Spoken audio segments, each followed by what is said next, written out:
اب یہ سلسلہ حوامیم کی آخری صورت ہے سورۃ الاحقاف۔ بسم اللہ الرحمن الرحیم، حامیم تنزیل الکتاب من اللہ العزیز الحکیم، یہ بیان کر چکا ہوں، بالکل انہی الفاظ سے پچھلی صورت شروع ہوئی ہے۔ ما خلقنا السماوات والارض وما بینہما الا بالحق، وہاں فرمایا تھا کہ ہم نے آسمان اور زمین کھیل کے لیے نہیں بنائے، یہاں اس کو فرمایا ہم نے نہیں پیدا کیا آسمان اور زمین اور جو کچھ ان دونوں کے مابین ہے مگر حق کے لیے، حق کے ساتھ۔ یہ ایک مستحکم نظام ہے، یہ پرپسفل کریشن ہے، بغیر کسی مقصد کے نہیں ہے، واجل مسمى، اور ایک اجل معین تک کے لیے۔ والذین کفروا عما انذروا معرضون، اور جن لوگوں نے کفر کیا ہے وہ جس چیز سے انہیں خبردار کیا جا رہا ہے اس سے وہ اعراض کر رہے ہیں۔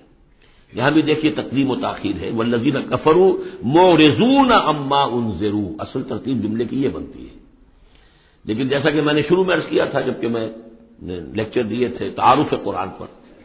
کہ قرآن مجید کے اندر ایک ردم ہے، یہ جو ایک معروف شاعری ہے، شاعری تو نہیں ہے، قرآن شعر نہیں ہے، لیکن جسے بلینک ورس کہا جاتا ہے، غالباً اس کا دنیا میں اگر رواج ہوا ہے تو قرآن کی وجہ سے ہوا ہے۔ قرآن بلینک ورس میں ہے، اس میں ردم ہے، ایک فلو ہے، اور اس ردم کی وجہ سے پھر جملوں کے اندر تقدیم و تاخیر ہو جاتی ہے تاکہ وہ جو اس کا ایک صوتی آہنگ ہے وہ برقرار رہے۔ قل ارأیتم ما تدعون من دون اللہ ارونی ماذا خلقوا من الارض، اے نبی ان سے کہیے جن چیزوں کو تم پوچھتے ہو اور پکارتے ہو اللہ کے سوا، ذرا مجھے دکھاؤ انہوں نے کیا چیزیں پیدا کی ہیں زمین میں، ام لہم شرک فی السماوات، یا ان کے لیے کوئی اور شریکہ ہے آسمانوں میں، ایتونی بکتاب من قبل ھذا، لاؤ میرے پاس کوئی کتاب جو اس سے پہلے نازل ہوئی ہو، او وصارت من علم، اور یا پھر کوئی روایت چلی آ رہی ہو علم کی بنیاد پر، دلیل کی بنیاد پر، منطق کی بنیاد پر، ان کنتم صادقین، اگر تم سچے ہو۔ ومن اضل ممن يدعو من دون اللہ من لا يستجیب له الى یوم القیامہ، اور اس سے بڑھ کر ظالم کون ہوگا جو اللہ کے سوا پکار رہے ایسی چیزوں کو جو ان کی پکار سنتے ہی نہیں، قبول ہی نہیں کر سکتے قیامت کے دن تک۔ وَهُمْ عَنْ دُعَائِهِمْ غَافِلُونَ، وہ سنیں گے کیا، وہ تو ان کی دعا سے غافل ہے، انہیں پتہ ہی نہیں کہ وہ دعا مانگ رہے ہیں۔ فرض کیجئے کہ کوئی کسی بڑے ولی اللہ کو پکار رہا ہے کہ میری مدد کے لیے آ جائیے، وہ اللہ کا بندہ کہاں ہے، علیین میں، اعلیٰ علیین میں ہے، کہاں ہے، اسے پتہ بھی نہیں کہ کوئی بے وقوف مجھے پکار رہا ہے اللہ کے نام بجائے اللہ کو پکارنے کی، کوئی فرشتے کو پکار رہا ہو۔ وَإِذَا حُشِرَ النَّاسُ كَانُوا لَهُمْ أَعْدَاءً وَكَانُوا بِعِبَادَتِهِمْ كَافِرِينَ۔ صدق اللہ العظیم۔ ذکر ہو رہا تھا اس سورہ مبارکہ کی پچھلی آیات میں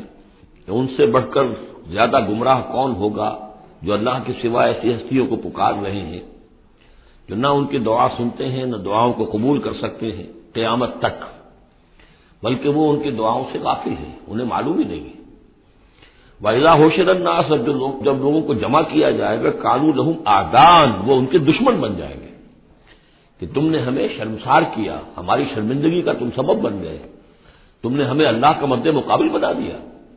جیسے کہ حضور صلی اللہ علیہ وسلم نے ایک صحابی کو ٹوک دیا، وہ اپنے کسی گفتگو کے انداز میں، اور ظاہر بات ہے کہ ان کی نیت تو وہ نہیں تھی کہ حضور کو اللہ کے برابر کر دیں، لیکن الفاظ ایسے ان کی زبان سے نکلے، ما شاء اللہ و ما شئت، جو اللہ چاہے اور آپ چاہیں، اسی پر ٹوک دیا حضور نے، اجعلتنی للہ ندًا، کیا تم نے مجھے اللہ کا مد مقابل بنا دیا؟ مشیت صرف اللہ کی۔ تو یہ اولیاء اللہ، یہ فرشتے، یہ پیغمبر، اگر انہیں آپ نے اللہ کے برابر بنا دیا، ان کو پکار رہے ہیں، ان سے دعائیں کر رہے ہیں، تو یہ تو گویا کہ ان کے لیے شرمندگی کی بات ہوگی اللہ کے سامنے، تو وہ دشمن بنیں گے۔ وَإِذَا حُشِرَ النَّاسُ كَانُوا لَهُمْ أَعْدَاءً وَكَانُوا بِعِبَادَتِهِمْ كَافِرِينَ، اور وہ تو ان کی عبادت کا انکار کریں گے۔ وَإِذَا تُتْلَىٰ عَلَيْهِمْ آيَاتُنَا بَيِّنَاتٍ، اور جب انہیں سنائی جاتی ہیں پڑھ کر ہماری آیات بینات، قَالَ الَّذِينَ كَفَرُوا لِلْحَقِّ لَمَّا جَاءَهُمْ، تو یہ کافر کہتے ہیں اس حق کے بارے میں جو ان کے پاس آیا ہے، ھذا سحر مبین، یہ تو کھلا جادو ہے۔ ام یقولون افتراہ، کیا خیال ہے کہ اسے گھڑ لیا ہے، یعنی محمد صلی اللہ علیہ وسلم نے یہ قرآن خود تصنیف کیا ہے۔ قل ان افتریتہ فلا تملکون لی من اللہ شیئا، اے نبی ان سے کہہ دیجئے کہ اگر میں نے یہ گھڑ کر اللہ کی طرف منسوب کیا ہوتا تو تم مجھے اللہ کے پکڑ سے کچھ بھی نہیں بچا سکتے۔ یہ مضمون آئے گا آخری پارے میں، لو تقول علینا بعض الاقاویل، بلکہ 29ویں پارے میں، لاخذناہ بالیمین ثم لقطعنا منہ الوتین، کہ اگر بالفرض خدا نہ خواستہ اگر محمد صلی اللہ علیہ وسلم کوئی چیز گھڑ کر ہماری طرف منسوب کر دیں تو ہم ان کا داہنا ہاتھ پکڑیں گے اور پھر ان کی رگے جان کو کاٹ دیں گے۔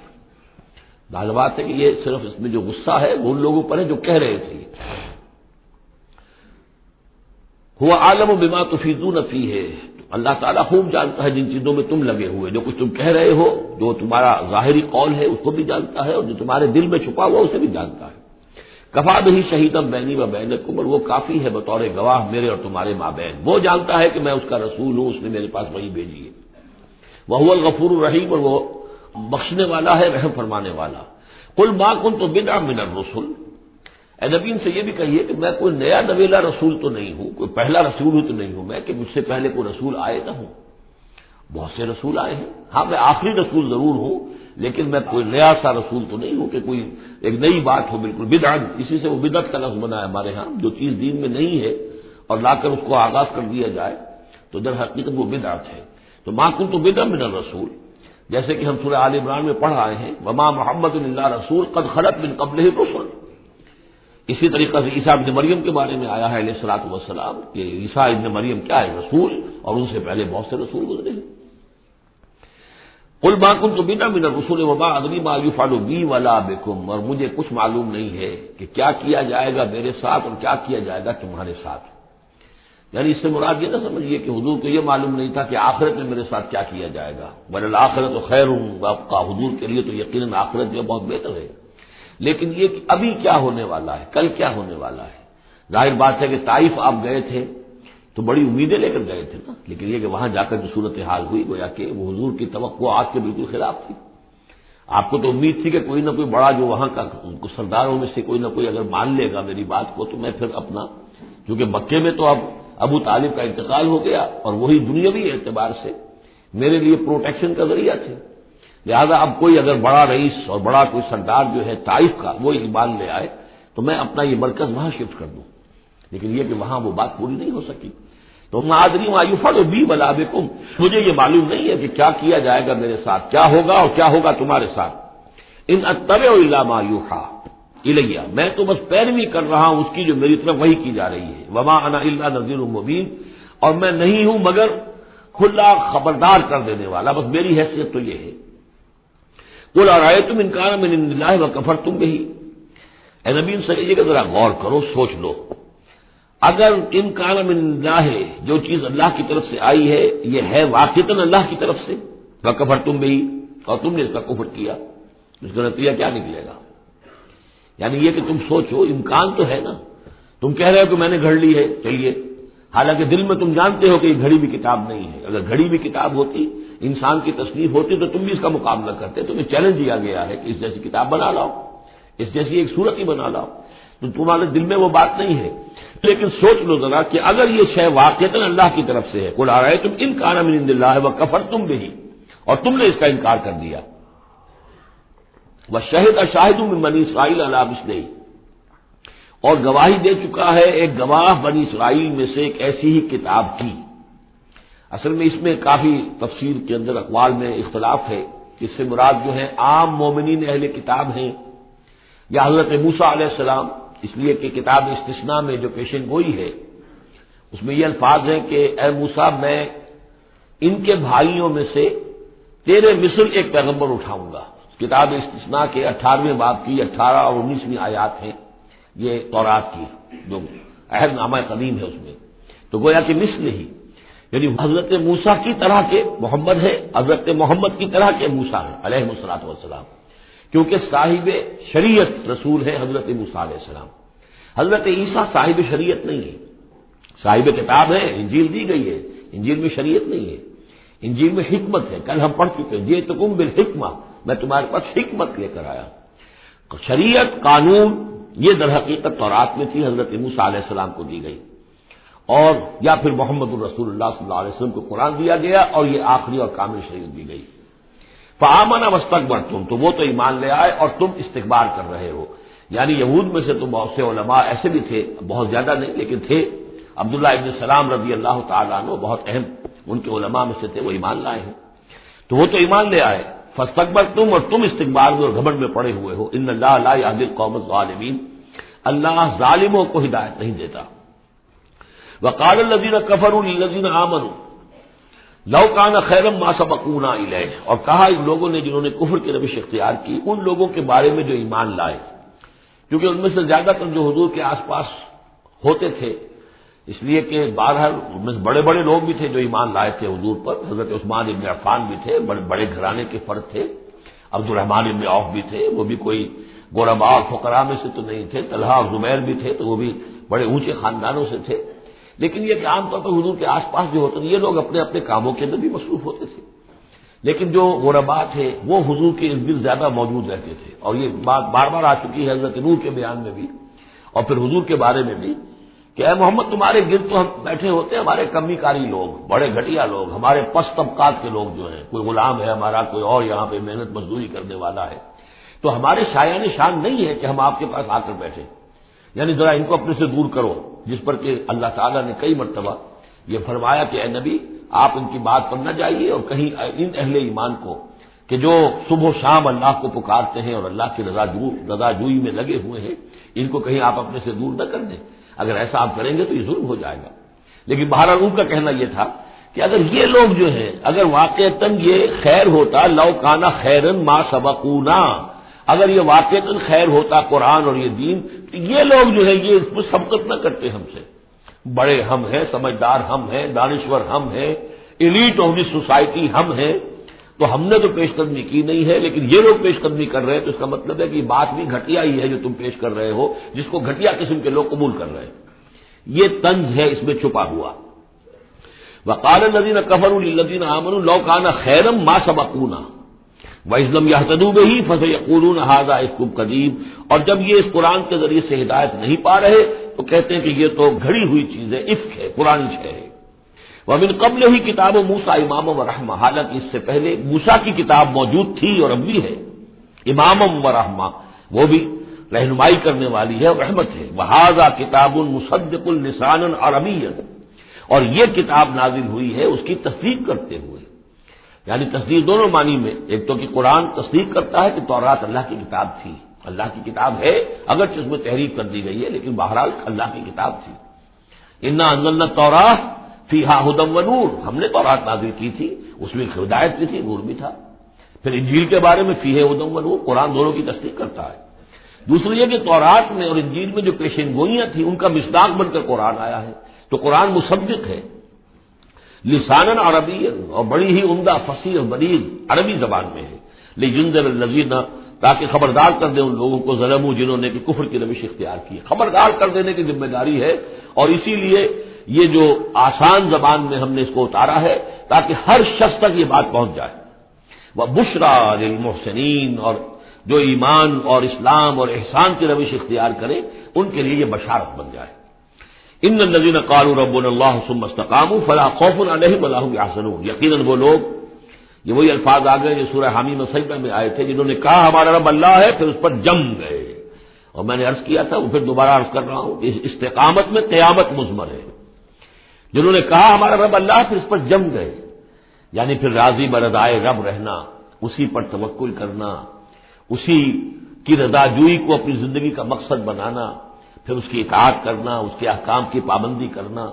اور اس کے جملہ جو بھی اس نے ذمہ داریاں عائد کی ان کو پورا کرنے کے لیے تن من دھن لگا دینا، یہ سب استقامت میں شامل ہے۔ استقامت کے معنی کیا ہے؟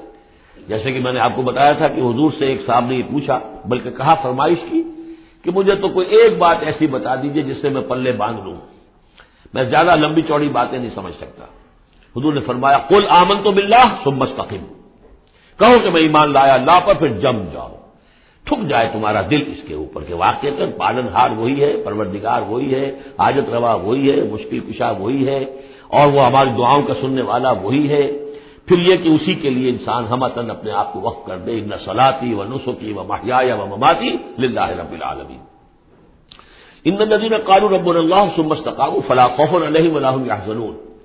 یہ استقامت والے جو ہیں تو اولیاء اللہ ہو گئے نا، پھر جیسے کہ ہم نے سورہ یونس میں پڑھا تھا، الا ان اولیاء اللہ لا خوف علیہم ولا هم یحزنون الذین آمنوا وکانوا یتقون،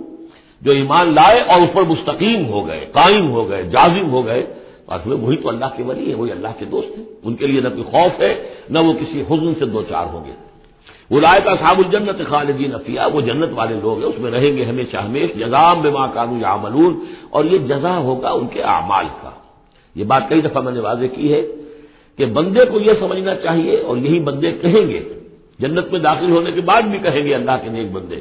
کہ ہماری یہ طاقت نہیں تھی، صلاحیت نہیں تھی کہ ہم اپنے بل پر اور اپنے اعمال کے بل پر یہاں جنت میں داخل ہو سکتے۔ یہ اللہ کا فضل ہے۔ الحمدللہ الذی ہدانا لہذا وما کنا لنہتدی لولا ان ہدانا اللہ، کل شکر اس اللہ کا ہے جس نے ہمیں یہاں داخل کیا اور ہمیں پہنچا دیا یہاں تک ہماری رہنمائی فرما دی، اور ہم ہرگز ہدایت نہ پا سکتے اگر اللہ ہی ہمیں ہدایت نہ دیتا۔ لیکن اللہ تعالیٰ بار بار کہتا ہے کہ ٹھیک ہے، لیکن یہ کہ تمہارے اعمال تھے، تم نے بھی محنت کی تھی، تم نے فیصلہ کیا تھا، اما شاکرم و اما کفورا، جو ہم نے تمہیں اختیار دے دیا تھا، تم نے ہمارے شکر گزار بندے بن کر زندگی گزارنے کا فیصلہ کیا، ہم نے قدر افزائی فرمائی، ہم نے تمہیں توفیق دی، ہم نے تمہارے راستے کی رکاوٹوں کو جو ہے آسان کر دیا، لیکن یہ کہ بہرحال تمہارا عمل اس میں شامل ہے۔ جزاء بما کانوا یعملون، یہ در حقیقت بدلہ ہوگا ان کے اعمال کا۔ ووصینا الانسان بوالدیہ حسنا، اور ہم نے وصیت کی انسان کو، تاکید کی انسان کو اس کے والدین کے بارے میں احسانا، کہ اس کے ساتھ احسان کی روش، نیک سلوک، خدمت۔ اور اس میں بھی خاص طور پر والدہ کا معاملہ جو ہے یہ سورہ بنی اسرائیل میں بھی ہے اور یہاں بھی ہے، وہاں بھی آیا تھا ووصینا الانسان بوالدیہ حملتہ امہ وہنا علی وہن وفصالہ فی عامین۔ تو والدین میں جو ہے والدہ کا حق فائق ہے والد کے حق پر، ویسے دونوں کے ساتھ اس نے سلوک ہو، دونوں کا ادب ہو۔ وَإِمَّا يَبْلُغَنَّ عِندَكَ الْكِبَرَ أَحَدُهُمَا أَوْ كِلَاهُمَا فَلَا تَقُل لَّهُمَا أُفٍّ وَلَا تَنْهَرْهُمَا وَقُل لَّهُمَا قَوْلًا كَرِيمًا، یہ ہم پڑھ چکے ہیں۔ لیکن یہاں بھی اور وہاں بھی خاص طور پر والدہ کا، اس لیے کہ مشقت جو ہے پیدائش میں ساری کی ساری مشقت جو ہے ماں کی ہے، باپ کا کیا حصہ ہے؟ وہ تو ایک کوئی اس کی لذت کا لمحہ ہوتا ہے، وہ اس کے اندر اس نے وہ بوند ٹپکائی اور فارغ۔ اب وہ ساری مصیبت کون جھیل رہی ہے؟ وہ عورت جھیل رہی ہے، ماں جھیل رہی ہے۔ سارا پریگننسی کا دور جو ہے، اس میں ابتدائی دور جو ہے، اس میں اسے جی بتلا رہا ہے، الٹیاں آ رہی ہیں، چیزوں سے نفرت ہو رہی ہے، پھر جب بوجھل ہو گئی ہے، جسم بوجھل ہو گیا ہے، بوجھ اٹھائے ہوئے ہے، پھر وضع حمل کی مشقتیں ہیں، وہ درد ذیل ہے، پھر اس کو دودھ پلانا ہے 2 سال تک، اس کے جو اس کو دند ہے اس کو صاف کرنا ہے، پوتڑے دھونے ہیں، یہ سارے کام کون کر رہا ہے؟ ماں کر رہی ہے۔ باپ کا تو اس میں حصہ ڈائریکٹ نہیں انڈائریکٹ ہے کہ بہرحال وہ کمائی کرتا ہے، پرووائڈ کرتا ہے، یہ بات دوسری ہے، لیکن جو مشقت ماں کی ہے۔ اسی لیے حدیث میں آتا ہے کہ ایک صحابی نے حضور سے سوال کیا کہ میرے حسن سلوک کا سب سے اولین مستحق کون ہے؟ آپ نے فرمایا تمہاری والدہ۔ انہوں نے پوچھا پھر ان کے بعد کون؟ فرمایا پھر تمہاری والدہ۔ تیسری مرتبہ پھر کون؟ حضور پھر والدہ تمہاری۔ چوتھی مرتبہ جب اس نے پوچھا ان کے بعد کون، تو آپ نے فرمایا تمہارے والد۔ یعنی والدہ کا حق جو ہے وہ والد کے حق پر، یہ ہے اخلاقی حق۔ قانونی حق والد کا زیادہ ہے، اگر سیپریشن ہو جائے گی تو اولاد والد کی ہے، قانونی حق اس کا زیادہ ہے، لیکن اخلاقی حق، خدمت کا حق، اور جنت جس کے پاؤں تلے ہے وہ باپ نہیں ماں ہے۔ جنت جو ہے وہ تو فی قدم تلے تحت اقدام الامہات، اس حوالے سے اخلاقی مقام جو ہے وہ عورت کا زیادہ ہے، ماں کا زیادہ ہے۔ فرمایا حملتہ امہ کرہا ووضعتہ کرہا، اس کی ماں نے اسے اٹھائے رکھا اپنے پیٹ میں تکلیف جھیل کر، اور پھر اس کو وضع حمل ہوا، اس کو جنا تکلیف کے ساتھ، وحملہ وفصالہ 30 شہرا، اور اس کا یہ حمل اور پھر دودھ پلانا یہ لگ بھگ جو ہے 30 مہینے ہوتے ہیں۔ حتی اذا بلغ اشدہ، یہاں تک کہ جب وہ اپنی پوری قوت کو پہنچتا ہے، بلوغت کو پہنچتا ہے، اور یہاں سے بلوغت سے مراد جو ہے وہ نفسیاتی بلوغت ہے، ذہنی اور نفسیاتی بلوغت۔ ایک جسمانی بلوغت ہوتی ہے، وہ تو 16، 17، 18 اس سال کے اندر آدمی جو ہے وہ پورا بالغ ہوتا ہے، لیکن جسمانی بلوغت نہیں، یہاں جو ہے 40 برس کا ذکر آ رہا ہے۔ حتی اذا بلغ اشدہ وبلغ 40 سنۃ، جب وہ 40 برس کا ہو جاتا ہے۔ سائیکولوجیکل میچورٹی جو ہے انسان کی وہ 40 برس کی ہے، یہی وجہ ہے کہ 40 برس ہی کی عمر میں جو بھی نبوت جو ہے وہ ملتی تھی، حضور کو بھی 40 برس کی۔ فلما بلغ 40 سنۃ حبب الیہ الخلا فکان یخلو بغار حراء، ایک حدیث ہے بڑی پیاری جس کی راویہ ہیں ام المومنین حضرت عائشہ صدیقہ رضی اللہ تعالیٰ عنہ، جس میں فرمایا انہوں نے کہ حضور نے مجھے بتایا کہ جب میری عمر 40 برس کے قریب ہوئی تو مجھے خلوت گزینی محبوب ہو گئی، تنہائی میں بیٹھ کر، اور پھر آپ جا کر کئی دن کئی راتیں جو ہے غار حرا میں آپ تنہا رہتے تھے، خلوت گزینی، پھر وہیں پر وہی کا آغاز ہوا ہے۔ تو 40 برس کی عمر، اگرچہ استثناءات ہیں، حضرت یحییٰ کے بارے میں ہم پڑھ چکے ہیں سورہ مریم میں، آتیناہ الحکم صبیہ، بچپن ہی میں اللہ نے انہیں حکمت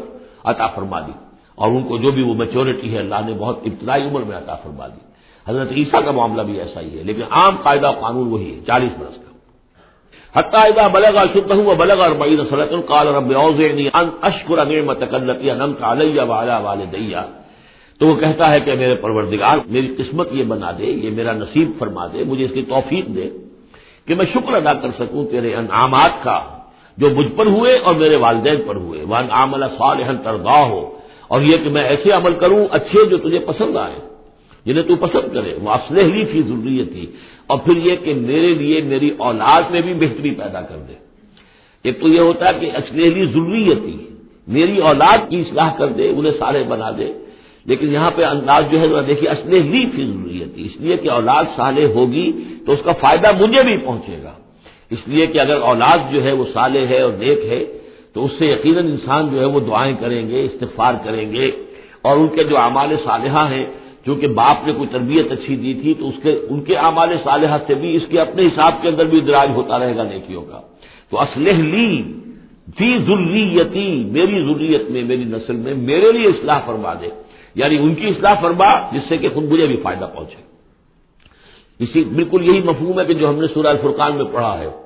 وَجْعَلْنَا لِلْمُتَّقِينَ إِمَامًا، مراد یہ کہ ہماری اولاد کو متقی بنا، ہم از خود ان کے آگے چلنے والے ہیں، ان کے امام ہیں، وہ ہمارے فالوورز ہیں، ہمارے پیچھے چلنے والے ہیں، اور قیامت میں ایسا ہوگا حشر میں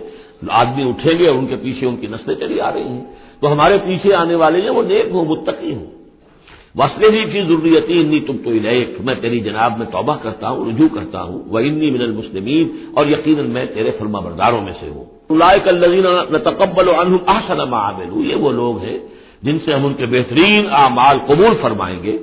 وَنَتَجَاوَزُ عَن سَيِّئَاتِهِمْ، اور اگر کوئی خطائیں ہوں گی، کوئی چیز ان کے اندر کمزوری کا پہلو بھی ہوگا، ہم اس سے درگزر فرمائیں گے۔ فی اصحاب الجنہ، اور پھر یہ اصحاب الجنہ میں ہوں گے، جنت والوں میں شامل ہو جائیں گے۔ وعد الصدق الذی کانوا یوعدون، یہ سچا وعدہ ہے جس کا کہ ان سے وعدہ کیا جاتا تھا۔ اب اس کے برعکس سے کردار ہے، یہ تو یہ کہ ایک صالح بیٹا ہے، اور وہ جب اپنی پوری میچورٹی کو پہنچا ہے اور بلوغ کو پہنچا ہے نفسیاتی اور ذہنی اعتبار سے، تو اس کا طرز عمل تو یہ ہے جو آگے ہے، رب اوزعنی ان اشکر نعمتک التی انعمت علی وعلی والدی وان اعمل صالحا ترضاه واصلح لی فی ذریتی۔ ایک دوسرا برعکس کردار ہے، والذی قال لوالدیہ اف لکما اتعداننی ان اخرج وقد خلت القرون من قبلی، اور وہ شخص جو اپنے والدین سے کہتا ہے، والدین مسلمان ہیں لیکن بیٹا آوارہ ہو گیا ہے یا ذہنی طور پر گمراہ ہو گیا ہے، وہ نہ آخرت کو مان رہا ہے نہ اللہ کو مان رہا ہے، کسی اور رخ پہ جا رہا ہے، تو وہ اپنے والدین سے کہتا ہے اف لکما، میں بڑا بیزار ہوں آپ سے، یہ کیا آپ لوگوں نے ڈھکوسلے تلاش رکھے ہیں، یہ کیا آخرت واخرت کی آپ مجھے دھمکی دیتے رہتے ہیں۔ اتعداننی، کیا آپ مجھے اس بات سے ڈراتے ہیں، وعدہ دیتے ہیں، دھمکاتے ہیں، ان اخرج، کہ مجھے نکالا جائے گا، دوبارہ زندہ کیا جائے گا، وقد خلت القرون من قبلی، مجھ سے پہلے نہ معلوم کتنی نسلیں بیت چکی ہیں، ہزارہا لوگ نسل بعد نسل ختم ہو چکے ہیں، تو میں تو ان باتوں کو ماننے والا نہیں ہوں، یہ آپ کے ڈھکوسلے ہیں، یہ پرانی باتیں ہیں، دقیانوسی باتیں ہیں۔ وہما یستغیثان اللہ ویلک آمن، اور وہ دونوں ماں باپ جو ہے بیچارے وہ نیک، وہ دعائی دے رہے ہیں اللہ کی کہ اللہ کے بندے، ویلک، تباہی ہو تیری، خرابی ہو تیری، آمن، ایمان لا، مان ان باتوں کو، ان وعد اللہ حق، یقیناً اللہ کا وعدہ سچا ہے۔ فیقول ما ھذا الا اساطیر الاولین، وہ کہتا نہیں نہیں نہیں، میں نہیں مانتا، نہیں یہ تو نقلیں ہیں، پرانی کہانیاں ہیں جو پچھلوں سے نقل ہوتی چلی آ رہی ہیں۔ اولئک الذین حق علیہم القول، یہ وہ لوگ ہیں جن پر اللہ کی بات سچی ہو گئی، یعنی مستحق ہو گئے اللہ کے کلمہ عذاب کے، فی امم قد خلت من قبلہم، اور انہی قوموں کے اندر وہ بھی پھر شامل کر دیے جائیں گے جو ان سے پہلے گزر چکی ہیں، من الجن والانس، جنات میں سے بھی اور انسانوں میں سے بھی، انہم کانوا خاسرین، یقیناً وہی لوگ ہیں کہ سارے والے برباد ہونے والے۔ وَلِكُلٍّ دَرَجَاتٌ مِّمَّا عَمِلُوا، اور سب کے لیے درجے اور مقامات معین ہوں گے ان کے اعمال کے اعتبار سے۔ وَلِيُوَفِّيَهُمْ أَعْمَالَهُمْ وَهُمْ لَا يُظْلَمُونَ، پورا ان کو دے دے گا ان کے اعمال کا بدلہ، اور ان پر کوئی ظلم نہیں ہوگا، کوئی حق تلفی نہیں ہوگی۔ وَيَوْمَ يُعْرَضُ الَّذِينَ كَفَرُوا عَلَى النَّارِ، اور جس دن کے یہ کافر پیش کیے جائیں گے آگ پر، اور اس وقت ان سے کہا جائے گا اذهبتم طیباتکم فی حیاتکم الدنیا واستمتعتم بها، دیکھو بھائی تم نے اپنے جو مزے لینے تھے، لوٹنے تھے، عیش کرنے تھے، وہ تم دنیا کی زندگی میں کر چکے ہو، تم نے وہاں حرام خوریاں کی، حلال اور حرام کی تمیز کو ختم کیا، تم نے وہاں عیش کیے، اذهبتم طیباتکم، اپنی مزے کی چیزیں جو ہے وہ تم لے چکے، لے جا چکے، فی حیاتکم الدنیا، تم اپنی دنیا کی زندگی میں، واستمتعتم بہا، اور اس سے تم نے بہت فائدہ اٹھا لیا۔ فَالْيَوْمَ تُجْزَوْنَ عَذَابَ الْهُونِ بِمَا كُنتُمْ تَسْتَكْبِرُونَ فِي الْأَرْضِ بِغَيْرِ الْحَقِّ، تو آج اب تمہیں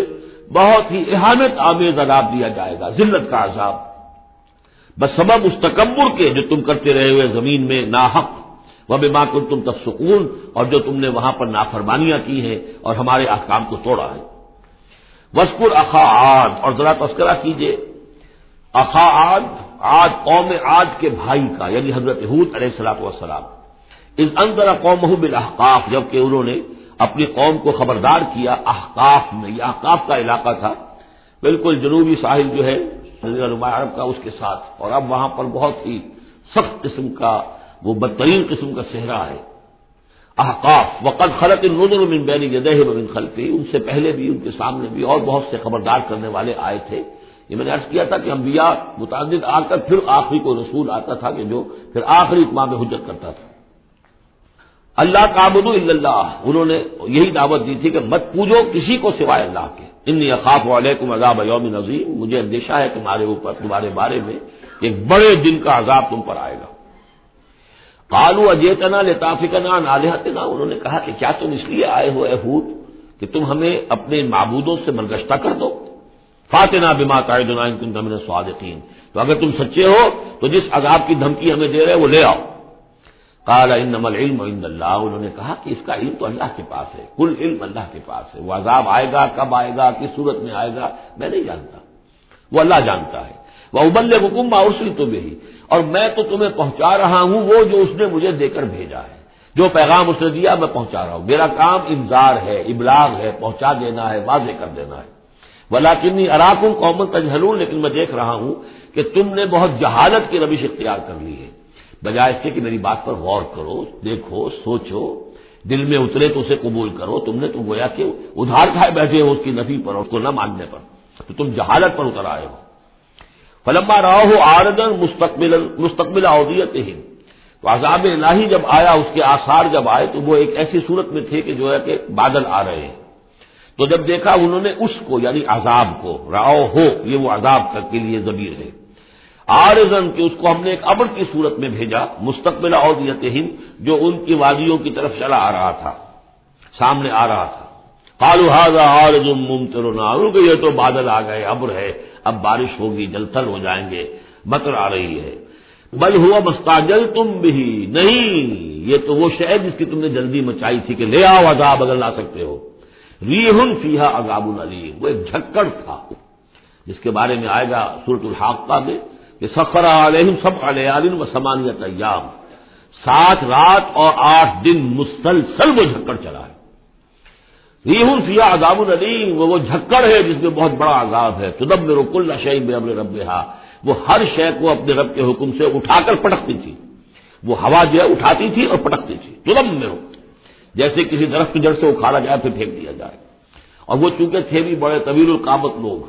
بڑے بڑے ستونوں کی طرح پھر پڑے تھے، اعجاز النخل خاویہ، جیسے کہ وہ کھجوروں کے تنے پڑے ہوئے ہیں زمین کے اوپر۔ تدبر کل شیء بامر ربھا فاصبحوا لا یری الا مساکنہم، پھر وہ ایسے ہو گئے کہ اب کچھ نظر نہیں آ رہا تھا سوائے ان کے مسکنوں کے، ان کے گھر نظر آ رہے ہیں، ان کی حویلیاں، ان کی بلڈنگیں، لیکن وہاں اس میں بسنے والا اب کوئی نظر نہیں آ رہا۔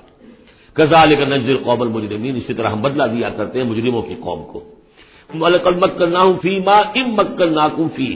اب یہاں قریش سے، مکے والوں سے خطاب ہو رہا ہے، ان کو ہم نے جو تمکن عطا کیا تھا زمین میں، جو مال و اسباب دیا تھا، جو طاقت دی تھی، فی ماء مکناکم فیہ، اس میں اتنا تمکن تمہیں ہم نے نہیں دیا، اتنی طاقت تمہارے پاس نہیں ہے۔ ان کی تہذیب، جیسا کہ میں عرض کر چکا ہوں، وہ شداد کا جو شہر تھا، اب اس کے جو ہیں باقیات وہ نظر آ چکے ہیں سیٹلائٹس کے ذریعے سے کہ زمین کے نیچے جو ہے بہت گہرے وہ موجود ہیں، جو ان کے اوپر عذاب آیا اور اس کے اوپر لیکن وہ دبے ہوئے موجود ہیں۔ اس کے بڑے بڑے جو ہیں ستون جو بنائے تھے انہوں نے، غالباً 30 بڑے بڑے ان کی فصیل کے ساتھ جو ہے پلرز ہیں جن کو گن لیا گیا ہے، اب وہ موجود ہیں۔ یہ ساری نشانیاں اب ایک ایک کرتے ظاہر ہوں گی۔ وَلَقَدْ مَكَّنَّاهُمْ فِي مَاءٍ مَّكَّنَّاكُمْ فِيهِ، ہم نے وہ چیزیں انہیں دی تھی کہ جو اے قریش تمہیں نہیں دی، ہم نے ان کو، تمہیں وہ تمکن نہیں دیا۔ وَجَعَلْنَا لَهُمْ سَمْعًا وَأَبْصَارًا وَأَفْئِدَةً، ہم نے ان کے لیے بھی، ہم نے انہیں سماع کان بھی دیے تھے، وابصارن آنکھیں بھی دی تھی، افئدہ بھی دیے تھے، دل اور عقل بھی دی تھی. فما اغنا عنہم سمعہم ولا ابصارہم ولا افئدتہم من شیء، تو کچھ کام نہیں آئے ان کے، نہ تو ان کی سماعت، ان کی بصارت، نہ ان کے دل یا عقلیں میں کسی شے میں انہیں نہیں بچا سکے. اذ کانوا یجحدون بآیات اللہ، جبکہ وہ انکار کرتے رہے اللہ کی آیات کا. وحاق بہم ما کانوا بہ یستہزئون، اور ان کو گھیر لیا اور ان پر الٹ پڑی وہی چیزیں جن کا کہ وہ مذاق اڑایا کرتے تھے. وَلَقَدْ أَهْلَكْنَا مَا حَوْلَكُم مِّنَ الْقُرَىٰ، اور ہم نے تو ہلاک کیا ہے بہت سی بستیوں کو جو تمہارے ہی ارد گرد آباد تھیں. میں وہ نقشہ بنا کے بھی آپ کو دکھا چکا ہوں کہ یہ تمام جو ہے احقاف، یہ گویا کہ مکے کے جنوب مشرق میں تھے. سمود کا علاقہ جو ہے مکے کے شمال میں تھا. اسی شمال کے رخ پر جو ہے پھر وہ مدین کا علاقہ، اور پھر یہ کہ ادھر ڈیڈ سی کے ساتھ ساحل پر، اس کے بھی اب حال ہی میں خبر آئی ہے کہ اس کے بھی جو کھنڈرات وغیرہ ہیں وہ ڈیڈ سی جو ہے بحیرہ مردار، اس کے اندر پانی کے نیچے وہ موجود ہیں. ابھی ان کی تلاش ہو گئی ہے، نکل آئے ہیں، مطلب یہ کہ ان معلوم ہو گئے ہیں، انکشاف ہو گیا ہے. تو فرمایا وَلَقَدْ أَهْلَكْنَا مَا حَوْلَكُم مِّنَ الْقُرَىٰ، ہم نے بہت سی بستیوں کو، شہروں کو ہلاک کیا جو تمہارے ارد گرد ہی تھی. وَصَرَّفْنَا الْآيَاتِ لَعَلَّهُمْ يَرْجِعُونَ، اور اسی طرح ہم نے پھیر پھیر کر ان کو یہ آیات اپنی سنائی ہے تاکہ وہ رجوع کریں، پلٹیں، لوٹیں. فَلَوْلَا نَصَرَهُمُ الَّذِينَ اتَّخَذُوا مِن دُونِ اللَّهِ قُرْبَانًا آلِهَةً، تو کیوں نہ مدد کی ان کی ان ہستیوں نے جنہیں انہوں نے اللہ کے سوا سمجھا تھا کہ یہ معبود ہیں جو اللہ سے ہمیں قریب کر دیں گے، اس کا ذریعہ بن جائیں گے. بل ضلوا عنہم، جب وہ عذاب کا وقت آیا وہ سب گم ہو گئے، ہوا ہو گئے. خواب تھا جو کچھ کو دیکھا، جو سنا افسانہ تھا. وذالک افکہم، یہ تو اصل میں ان کی من گھڑت باتیں تھیں، ان میں حقیقت تو تھی ہی نہیں. وما کانوا یفترون، اور جو کچھ بھی افطرا وہ کر رہے تھے وہ تھا. وَإِذْ صَرَفْنَا، اب وہ واقعہ آ رہا ہے جس کا میں نے آج شروع میں تذکرہ کیا تھا. اور حضور صلی اللہ علیہ وسلم، اور یہ واقعہ جو ہے جبکہ حضور گئے تھے طائف، اور طائف سے جب واپس آ رہے تھے تو آپ نے نخلا، ایک مقام ہے وادی نخلا، اس میں چند دن قیام کیا مکے جانے سے پہلے. اور چونکہ دل گرفتہ تو بہت تھی جب آپ طائف سے واپس آئے ہیں، طائف میں جو کچھ بیتی تھی وہ آپ کو معلوم ہے. بہرحال وہاں آپ فجر کے وقت ایک روز نماز فجر کی پڑھ رہے تھے اور قرآن مجید پڑھ رہے تھے. اس میں قرآن الفجر ہم پڑھ آئے ہیں، فجر کی نماز میں طویل قرات ہوتی ہے. تو ایک امام، ایک مقتدی. امام تھے حضور صلی اللہ علیہ وسلم، مقتدی تھے حضرت زید بن حارثہ، آپ کے منہ بولے بیٹے، آپ کے آزاد شدہ غلام. اس وقت یہ ہے کہ وہاں سے گزر ہوا کچھ جنوں کی ایک جماعت کا، اور وہ ٹھہر گئے، چھٹک کر کھڑے ہوئے اور وہ سنتے رہے. قرآن حضور پڑھ رہے ہیں، وہ سن رہے ہیں. تو اس پر وہ ایمان لائے اور پھر جا کر اپنی قوم میں انہوں نے فوراً تبلیغ شروع کر دی. تو یہ بات ہمارے لیے بڑی عبرت کی بات ہے کہ جنات کی ایک جماعت نے ایک ہی دفعہ قرآن سنا، ایمان بھی لے آئے اور فوراً مبلغ بن گئے اس کے. لیکن ہم جو ہے سنتے ہیں اور ایک کان سے سن کر دوسرے کان سے نکال دیتے ہیں، ہماری زندگی میں کوئی تبدیلی نہیں آتی. تو بڑا قابل غور ہے یہ مقام قرآن مجید کا. وَإِذْ صَرَفْنَا إِلَيْكَ نَفَرًا مِنَ الْجِنِّ، اور جبکہ ہم نے آپ کی طرف متوجہ کر دیا اے نبی جنوں کی ایک جماعت کو،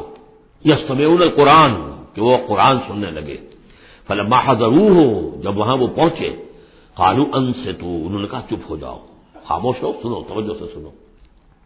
اب دیکھیے جو بات قرآن مجید میں آئی ہے وَإِذَا قُرِئَ الْقُرْآنُ فَاسْتَمِعُوا لَهُ وَأَنصِتُوا، معلوم ہوتا ہے کہ یہ وہ ان جنات میں سے تھے کہ جو طبعاً نیک تھے، شریف تھے، اس اعتبار سے ان کے اندر وہ جو مادہ تھا وہ موجود تھا.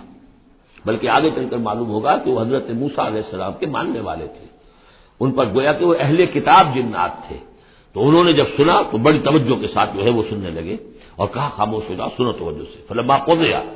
تو جب وہ آپ کی قرات ختم ہو گئی، وَلَّوْا إِلَىٰ قَوْمِهِمْ مُنذِرِينَ، تو فوراً اپنی قوم کی طرف پلٹے انہیں خبردار کرنے کے لیے. اور کیا کہا انہوں نے؟ قالوا یا قومنا انا سمعنا کتابا انزل من بعد موسیٰ، معلوم ہوا موسیٰ کے ماننے والے تھے. اے ہماری قوم کے لوگوں، ہم نے سنا ہے، ہم نے کتاب سنی ہے جو نازل ہوئی ہے اب موسیٰ کے بعد. کتاب جو نازل ہوئی ہے موسیٰ کے بعد وہ قرآن ہی ہے. اگرچہ ہم مانن کہہ دیتے ہیں عرفاً، وہ انجیل کو بھی کتاب، لیکن کتاب کا لفظ میں نے بارہا آپ کو بتایا ہے کہ شریعت کے لیے آتا ہے. کتاب قوانین کے لیے آتا ہے. کتب علیکم کتب علیکم کتب علیکم. نماز بھی ہے کتابم موقوتا، عدت کے لیے آیا حتیٰ یبلغ الکتاب و اجلہ. تو شریعت کے احکام کے لیے جو ہے وہ اصل میں یہ لفظ خاص ہے. تو تورات کیونکہ شریعت کی حامل تھی اور قرآن پھر شریعت دوسری جو آئی ہے موسیٰ کی شریعت کے بعد وہ شریعت محمدی ہے صلی اللہ علیہ وسلم. ورنہ ظاہر بات ہے کہ ان کے علم میں ہوگا کہ حضرت عیسیٰ بھی آئے اور وہ ایک کتاب تو لائے، لیکن یہ کہ اس میں شریعت نہیں.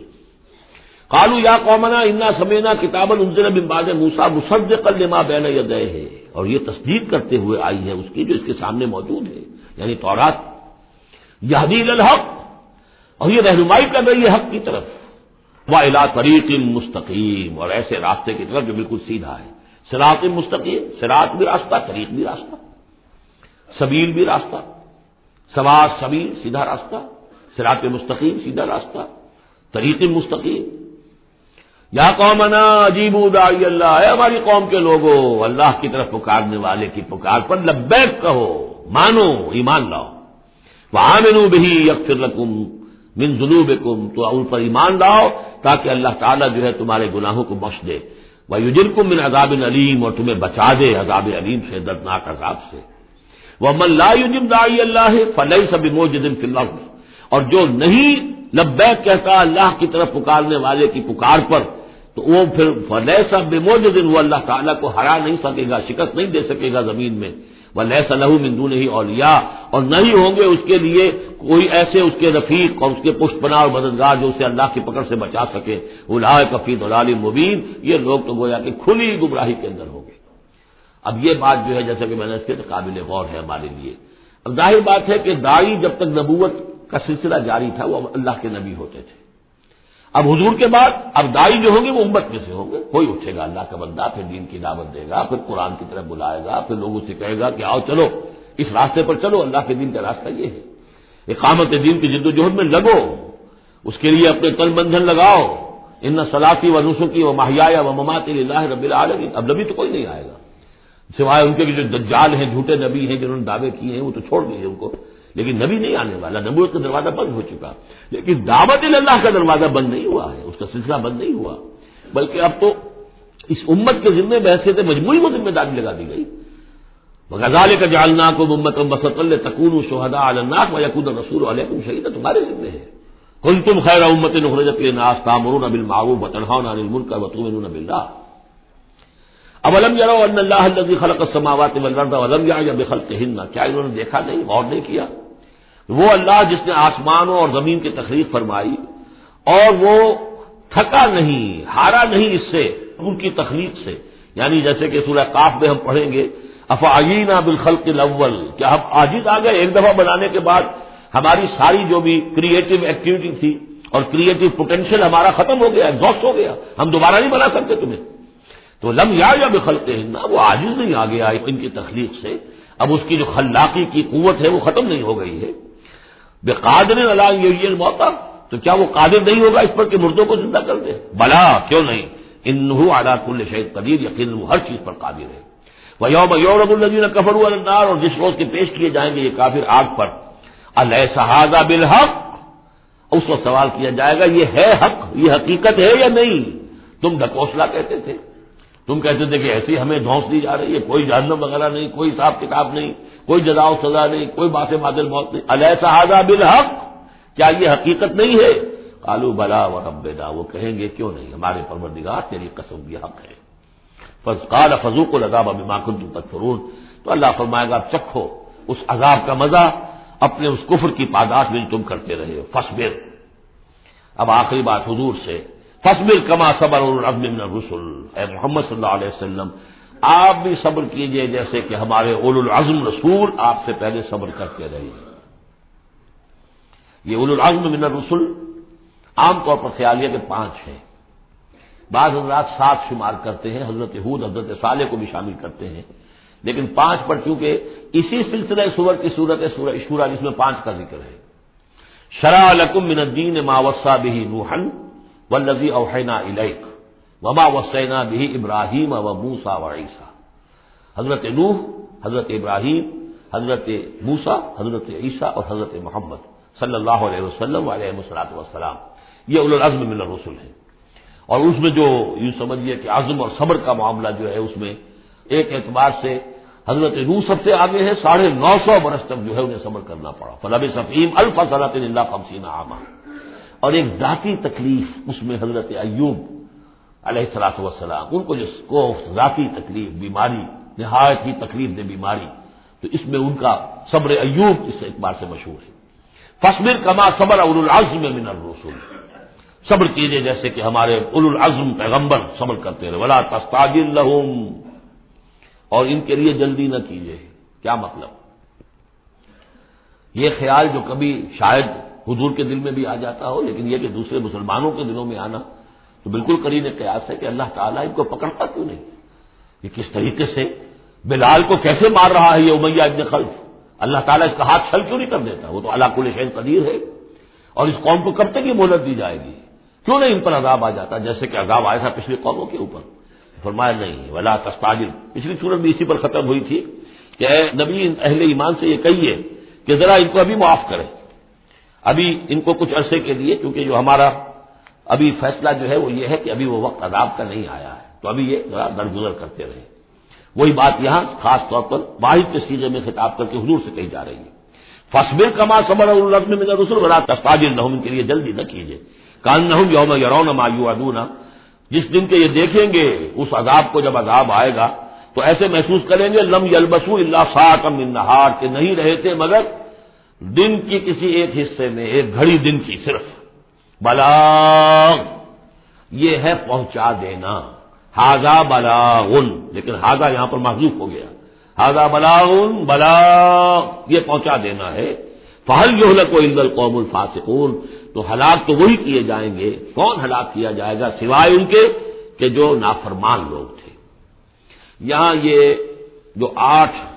سورتوں کا ایک سلسلہ چلا آ رہا تھا وہ بھی ختم ہوا، اور یہ کہ جو 5واں جو گروپ ہے مکی اور مدنی صورتوں کا، ان میں سے جو مکیات کا سلسلہ ہے وہ ختم ہو گیا، اور یہ 13 صورتیں ہیں، سورہ سبا، فاطر، پھر یاسین، پھر صافات، پھر صاد، اور پھر یہ 8 صورتیں، سورہ زمر، اور پھر مومن، اور پھر حامیم سجدہ، اور شورا، اور زخرف، اور دخان، اور جاسیہ، اور احقاف۔ یہ صورتیں ہیں کہ جہاں مکیات ہیں۔ اب اس کے ساتھ 3 مدنیات ہیں۔ یہ 3 جو مدنیات ہیں ان میں سے 2 صورتیں تو بڑی ہم وزن ہیں اور جوڑے کی شکل میں ہیں، لیکن ایک صورت جو ہے اگرچہ بہت جامع صورت ہے قرآن حکیم کی وہ، لیکن اس کو ہم کہہ سکتے ہیں مضمون کے اعتبار سے کہ وہ سورہ فتح کا ایک ضمیمہ ہے۔ اگرچہ اسلامی ریاست کے اصول، اسلامی معاشرے کے لیے بنیادی ہدایات کے اعتبار سے قرآن حکیم کی اہم ترین، جامع ترین صورت ہے۔ 18 آیات میں اللہ تعالیٰ نے یوں سمجھیے کہ سورہ نساء، سورہ مائدہ میں جو اصول دیے ہیں اسلامی معاشرے کے اور اسلامی ریاست کے، ان کا لب لباب اور خلاصہ 18 آیات میں ہے سورہ حجرات کی۔ بارک اللہ لی و لکم فی القرآن العظیم و نفعنی و ایاکم بالآیات والذکر الحکیم۔